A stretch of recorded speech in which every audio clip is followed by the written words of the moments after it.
had range when he came. Like he can cover the field. Like, obviously, he shows that on film. But it's just his process of like how he worked in the backfield. Like he knows everybody's position. He knows Ben's position. He knows my position. He just knows where to be. I think that's what helps him play fast. So he was a smart guy, like out of high school, so it shows on the field. And just to say he showed his range, he has great range. How did the process of him becoming a leader happen? I mean, he's a guy who had not played a lot. Is it hard to become a leader when you don't have a whole lot of experience? He would probably tell you that it is. I just look at it and see how he overcome it. I think it's just a matter of like keeping everybody inspired. So that's what he do. Like he keeps everybody inspired, motivated.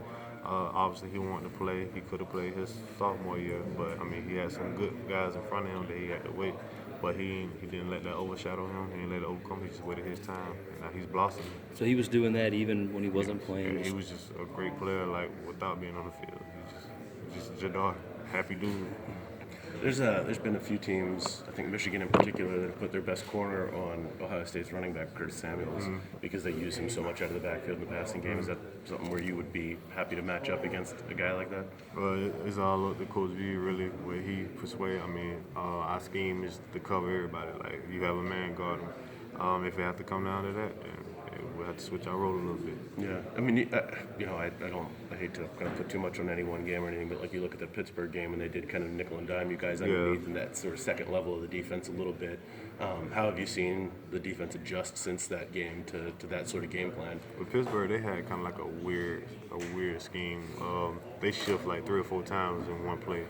Yeah, it was crazy. So like, I think this game is kind of just more simpler than that. Yeah. Like Pittsburgh, I can't even explain them. They run the ball better than anybody I've ever seen.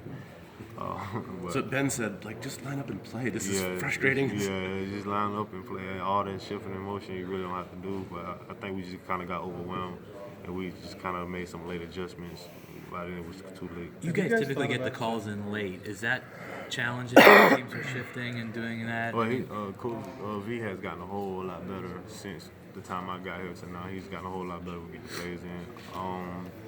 But we also, as leaders, and like have to know. That's why we watch film like prior to the game, so we can see those adjustments and know if we have a play for this. When they shift, we have a play for that. So it's just knowing the game, really. You guys thought about how fine a line it is to get to this far, how much of a tightrope it kind of is? Oh, yes. You know, you're playing against Virginia Tech and, Yes, and all those things. Coach Swin always stressed, like, when you always climbing that mountain, that air gets thin. So we down to 4 good teams who could all win it all. Just taking one step at a time, one practice at a time, and then we'll see what our destiny will wait. What's it like going through that, though? Those close games all the time? It's stressing, but at the end of the day, you get a win, so I can't complain. There was so much. There's been a lot of talk about how last year some guys may have been looking ahead, some focus was lost. How beneficial is it to have seniors in the secondary where your play can help your draft stock? You know, it's a different mentality. Has that led to a lot of success? I think it is. Like you said, we had some great players last year who left. But like I said, that's one thing being the star when we came back. It was like, hey, finish. That's what we've been trying to do. Just finish. Don't worry about this. Don't worry about that. Because at the end of the day, it all work itself out. So we just want to have fun, enjoy it. Like you said, enjoy the moment, and just try to win a national championship. That's all we really want. And then let everything work itself out.